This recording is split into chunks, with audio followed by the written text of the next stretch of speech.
Bueno, muy buenas tardes para todos. Mi nombre es Manuel Santiago Figueroa Sánchez, estudiante de la carrera de Relaciones de Estudios Políticos y Relaciones Internacionales. Bueno, el día de hoy vengo a presentar el parcial final. En este caso, mi investigación en este working paper la titulé El monopolio de la violencia en jaque. Y mi tema tratará de la paz total en comparativa con Colombia y con el territorio de El Salvador.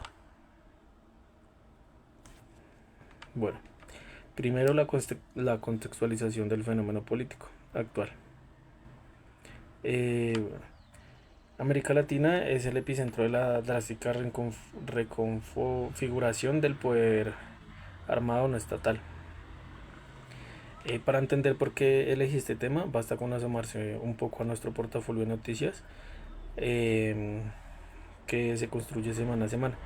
Todos hemos llegado a ver los titulares de lo que pasa. Por un lado, imágenes impactantes de las megacárceles que se están construyendo y que ya hay construidas en El Salvador. Y por otro lado, las múltiples mesas de diálogo y el cese al fuego que hay en Colombia.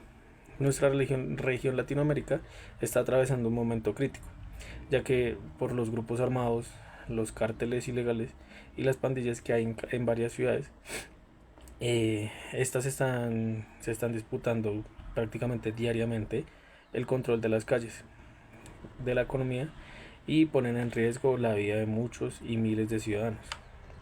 Esto no es un problema teórico lejano, sino que estamos hablando de la supervivencia misma de nuestra democracia. Bueno, el problema que yo planteé, la pregunta principal, es cómo impactó los enfoques antagónicos de seguridad de Colombia y El Salvador en la legitimidad y el monopolio de la violencia del Estado. ¿Cuál es su relevancia política? La resolución de este problema de seguridad y coacción depende de la estabilidad y la supervivencia democrática en las instituciones de la región. La relevancia académica exige probar empíricamente si la definición clásica y teórica del Estado sigue siendo útil para explicar la compleja realidad de Latinoamérica. Con todo esto, esto nos lleva a plantearnos una pregunta central, una pregunta que va más allá de la estadística de los homicidios. ¿Cómo impactan realmente estos dos enfoques de seguridad en la autoridad y la legitimidad del Estado? ¿Por qué es relevante esto? Es relevante porque las decisiones que tomen nuestros gobernantes hoy en día dependerá de estas decisiones que ellos tomen, que si en 10 años seguimos viendo un Estado de derecho o si caemos en el autoritarismo o en la anarquía. Es un problema de vigencia política y académica absoluta. La hipótesis comparada.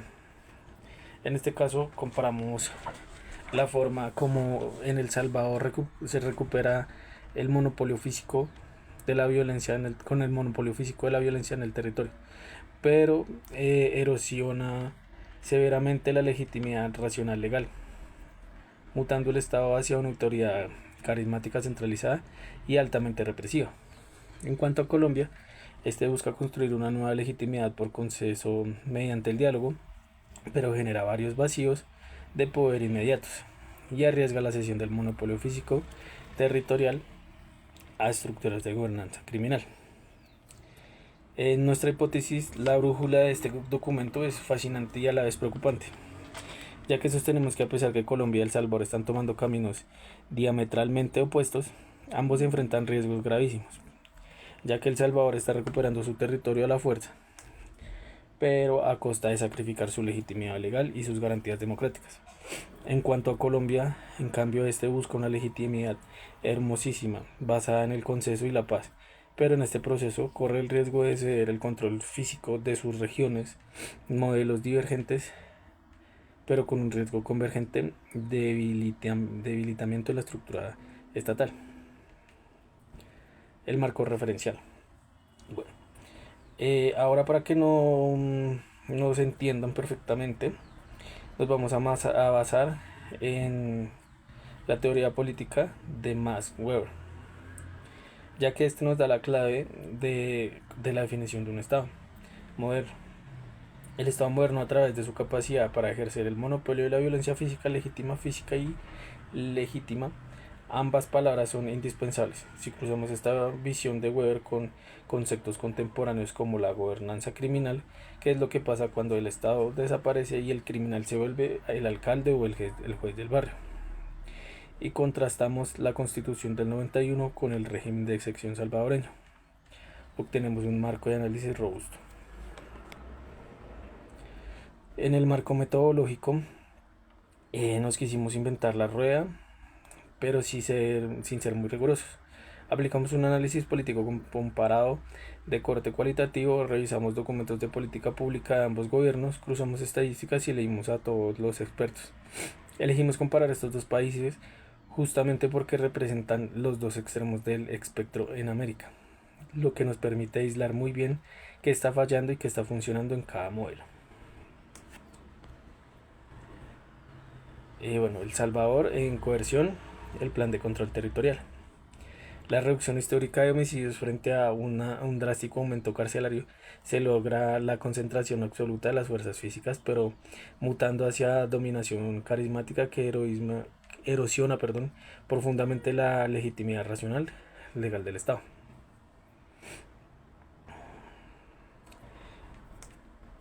Bueno, en este caso entramos en materia con nuestro hallazgo, que miramos que El Salvador, los datos del Salvador son que en los últimos años la tasa de homicidio ha caído a mínimos históricos. Desde la lente weberiana, el Estado le ha arrebatado con éxito la fuerza física a las pandillas. Pero ¿a qué precio? Lo que encontramos es que la legitimidad del Estado salvadoreño ha mutado.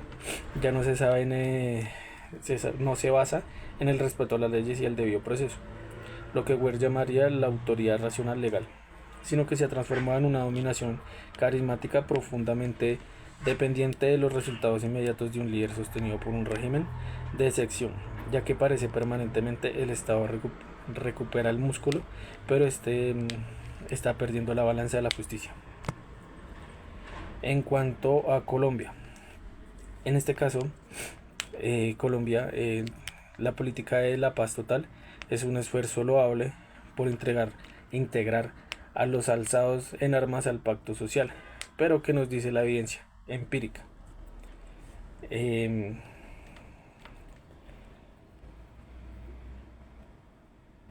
En las regiones que al sentarse en múltiples mesas de diálogo y reducir la presión militar, el Estado está de alguna manera negociando su monopolio de la violencia. El problema es que con los vacíos de poder es que siempre alguien los llena. En este caso, al buscar la legitimidad democrática y pacífica a largo plazo, estamos viendo una preocupante expansión de economías ilícitas a corto plazo. Es decir, que queremos tener un Estado legal, pero hay muchas regiones, tristemente, que en el Estado hoy no tienen la fuerza.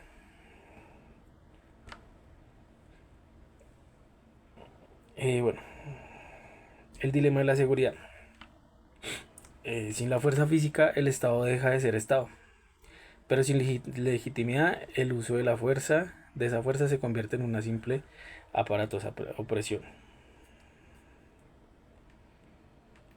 Bueno, las conclusiones para concluir nuestra investigación. Bueno, planteamos la hipótesis: ninguno de estos dos modelos en su estado actual y en sus extremos es sostenible a un largo plazo. Para una democracia sana, el gran aporte de este working paper es levantar la mano y decir: necesitamos urgente una tercera vía. América Latina no puede estar condenado a elegir entre la tiranía estatal o la gobernanza criminal. Necesitamos recuperar la fuerza weberiana, pero anclando inexorablemente al Estado del Derecho. Como último, las recomendaciones. Las recomendaciones que tenemos es: si hoy estuviera asesorando a nuestros representantes de Estado, mi recomendación sería clara: que el monopolio de la violencia no se consolide solo comprando más armamento o sacando militares a la calle. Se consolide con jueces imparciales, con fiscales valientes y con escuelas y carreteras donde entra el Estado con la fuerza de quedarse con los servicios públicos y no solo es una ocupación temporal. Bueno, estas son las referencias y esto sería todo por el día de hoy. Espero les haya gustado mi presentación, todo haya quedado muy claro y les guste. Hasta luego.